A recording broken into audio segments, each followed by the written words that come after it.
Nauzubillah, dia menjudge semuanya. Itulah kelakuan si Imad bin Sarman Al-Kaburi dan juga konco-konconya and the gang, dan juga para jongos-jongosnya. Nauzubillah, tanggung jawab syariat kehet dunia wal akhirah. Amit amit nauzubillah min dzalik. Ya Allah.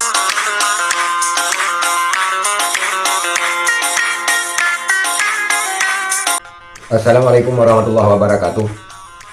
Alhamdulillah saudara-saudara kalian berjumpa dan bersua kembali. Dan pada kali ini kita akan melihat sebuah narasi, menyimak sebuah narasi dalam video berikut ini yang disampaikan oleh seorang Raden yang pastinya bukan Raden Video. Sebuah narasi ini menyimpulkan bahwa Imad Al-Kaburi and the Gang menjustis semua orang, dan Imad Al-Kaburi Al-Qadari Al-Adu Dombi ini, semoga jongos-jongosnya dan jongos-jongos pengikutnya dan geng-gengnya disatukan pada satu wadah dunia dan akhirat. Saya tidak menyebutkan wadah apa tersebut, tapi kita lihat dulu narasi video berikut ini.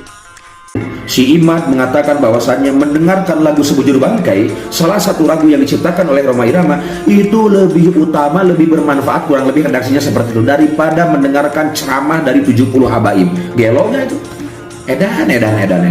Makin fatal, makin parah nih orang, ya, merembet kemana-mana, kebenciannya semakin luar biasa. Nauzubillahi min dzalik. Ngeri saya doakan mudah-mudahan kalian jongos-jongosnya begal nasab disatu golongkan dengan si Imad dunia wal akhirah, amin ya Allah ya rabbal alamin. Begini saudara, ketika saya mendengar salah satu lagu Rhoma Irama yang berjudul Sebujur Bangkai, kurang lebih itu lagu, isi lirik lagunya adalah pituah yang sangat luar biasa, mengajarkan kita terkait masalah zikrul maut, istri, harta, semuanya akan ditinggalkan. Ketika kita hidup, tidur di kasur yang empuk, ternyata setelah meninggal kita tenggelam di dalam bumi sendirian. Bahkan malam pertama di alam kubur adalah salah satu malam dari 3 malam yang paling mengerikan yang akan kita hadapi. Itu pituah yang sangat bagus, pituah yang sangat luar biasa. Tapi sungguh picik, sungguh munafik, sungguh keji ketika membandingkan salah satu lirik, salah satu lagu dari Rhoma Irama itu dibandingkan, bahkan menghinakan, lebih utama daripada ceramahnya 70 habaib. Jika kita ngomongin habaib, berarti semua habaib yang ada di dunia. Seperti apa yang saya katakan, mau kiai, mau habib, mau pemerintah, mau partai, mau organisasi, yang benar ada, yang kagak benar ada. Bayangkan, dia menjudge semuanya, memukul rata semuanya, bahwa habaib semuanya dianggap jelek, dianggap tidak bermanfaat. Bayangkan, saya yakin kepada Allah, saksinya langit dan bumi, mau habib, mau kiai, mau pemerintah, mau polisi, mau TNI, yang benar ada, yang kagak benar ada. Begitupun dengan saya pribadi yang ngomong nih, yang benarnya ada, yang kagak benarnya pasti ada. Nauzubillah, dia menjudge semuanya. Itulah kelakuan si Imad bin Sarman Al-Kaburi dan juga konco-konconya and the gang, dan juga para jongos-jongosnya. Nauzubillah, tanggung jawab syariat kehet dunia wal akhirah. Amit amit nauzubillah min dzalik. Ya Allah ya Rabbi, pituah di dalam lagu Sebujur Bangkai itu pituah yang sangat bagus, pituah yang sangat luar biasa, yang isinya kurang lebih adalah mengajarkan kita untuk zikrul maut. Apakah dari 70 habaib itu nggak ada yang mengajarkan zikrul maut, eling kepada mati? Nggak mungkin saudara. Habib yang benar, ceramahnya yang benar banyak kok. Bayangkan, dia menjudge semuanya salah. Innalillahi wa inna ilaihi raji'un. Ya Allah ya Rabbi, ini orang model kayak gini saya heran. Ini model-model si Imad and the gang gitu kan, berserta dengan jongos-jongosnya. Ini mereka ini sebenarnya takut mati apa enggak sih? Ngomong lagu Sebujur Bangkai, tapi ternyata kelakuannya enggak mengikuti apa yang ada di dalam lirik lagu Sebujur Bangkai. Padahal kalau orang benar-benar mengamalkan lirik apa yang ada di dalam lagu Sebujur Bangkai, yakin dia tidak akan hidup semua edewe, tidak mau wahan cinta dunia, takut mati. Dan dia juga tidak mungkin menyebarkan kebencian dan menyebarkan fitnah yang dimana kelak itu akan dipertanggungjawabkan dunia dan akhirat. Ini ngomong doang lagu Sebujur Bangkai. Saya pernah ngomong, saya pernah menanggapi terkait Rhoma Irama ketika gabung-gabung dengan si Imad. Saya fokus kepada masalahnya, tidak menafikan, tidak menjadikan saya benci kepada Rhoma Irama semuanya, tidak menjadikan saya menjudge Rhoma Irama semuanya. Tidak saudara, banyak kebaikan kok dari Rhoma Irama, banyak. Lagu-lagunya banyak pituah-pituah yang bagus. Lagunya kan banyak, selain lagu-lagu cinta, lagu yang katakanlah temanya umum, banyak juga lagu-lagu yang memiliki pesan moral, pesan akhlak, pesan bernilai islami. pesan bernilai nasionalis, banyak. Tidak menjadikan, karena saya kalau ngebahas Rhoma Irama fokus kepada permasalahannya. Tidak menjadikan saya benci dari semua Rhoma Irama semuanya. Seakan-akan menganggap jelek semuanya, menutup semua kebaikannya. Saya katakanlah dulu suka kepada Rhoma Irama. Setelah gabung-gabung dengan si Iman, lalu bahas-bahas mengatakan urusan habaib dan yang lainnya, gitu kan? Yang model-modelnya sama kayak si Iman, menjajah semuanya, karena dia bilang habaib, semua habaib. Padahal yang kalaupun ada yang seperti itu hanya beberapa orang oknum, gitu kan? Tidak menjadikan saya menutup kebaikan Rhoma Irama semuanya, enggak saudara, karena saya yakin kepada Allah kebaikan Rhoma Irama juga banyak, gitu.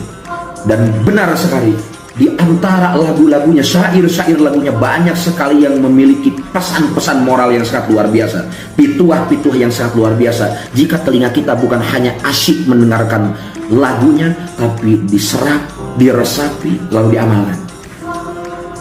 Nauzubillah. Hati-hati man, hati-hati ya.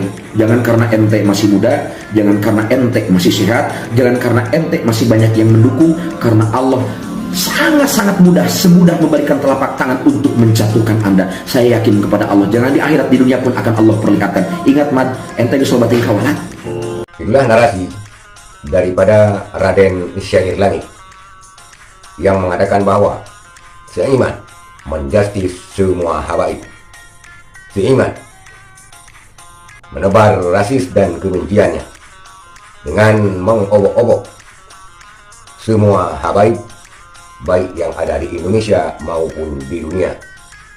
Atas pernyataannya pada sebuah ceramahnya, dia mengatakan bahwa ceramah 70 orang habaib tidak lebih bermanfaat ketimbang sebuah lagu sebujur bangkainya Rhoma Irama. Apa yang diutarakan oleh Raden Syair Langit apabila didengar oleh si Iman Muhammad, geng-gengnya Saiman dan pengikut-pengikutnya, tentu kalau mereka mempunyai hati, kalau mereka mempunyai naluri, akan mengakui apa yang disampaikan oleh Raden Syair Langit.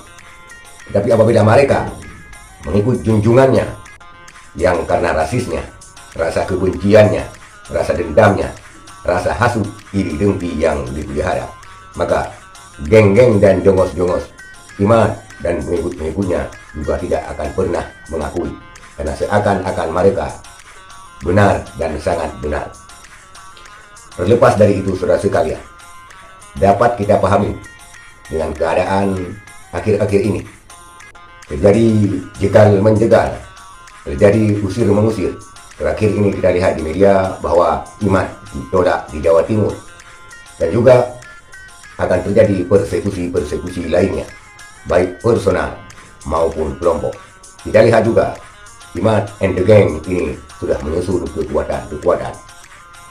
Dari karena tesis-tesis gila ini yang hanya memikirkan nafsunya, yang hanya memikirkan dendamnya, akan melahirkan petaka-petaka yang besar, akan melahirkan perpecahan-perpecahan yang tidak terhingga di antara sesama umat Islam di Indonesia dengan hal nasab ini.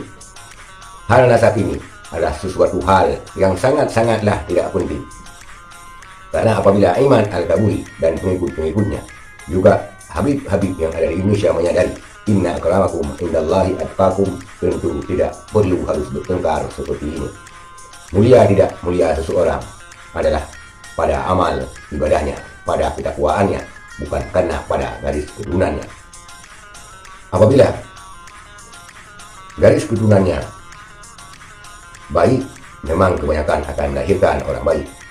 Apabila garis keturunannya tidak baik, kebanyakan akan melahirkan orang yang tidak baik. Tapi dalam keluarga tidak baik akan lahir orang baik. Dalam keluarga orang yang baik akan lahir juga orang-orang jahat.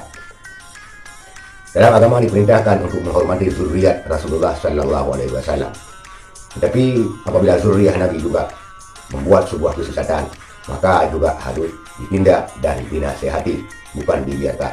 Begitu juga Habib-Habib Nusantara, kiai-kiai Nusantara banyak sekali juga menjustis kesesatan-kesesatan, dan mereka juga harus ditindak dan dinasehati, karena yang benar tak akan salah, yang salah tak akan benar, siapapun orangnya. Saudara sekalian, Imad Al-Kabuli dan jongos-jongos pengikutnya ini telah menebar rasa dendam yang tidak terhingga, rasa kebencian. Mungkin karena junjungannya ingin terkenal seperti Habib Rizik Syihab. Dia tidak ada cara lain untuk mengadu domba, sehingga kepentingannya ini mengadu domba orang lain.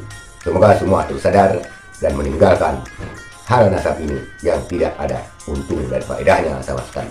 Sekian, Assalamualaikum warahmatullahi wabarakatuh.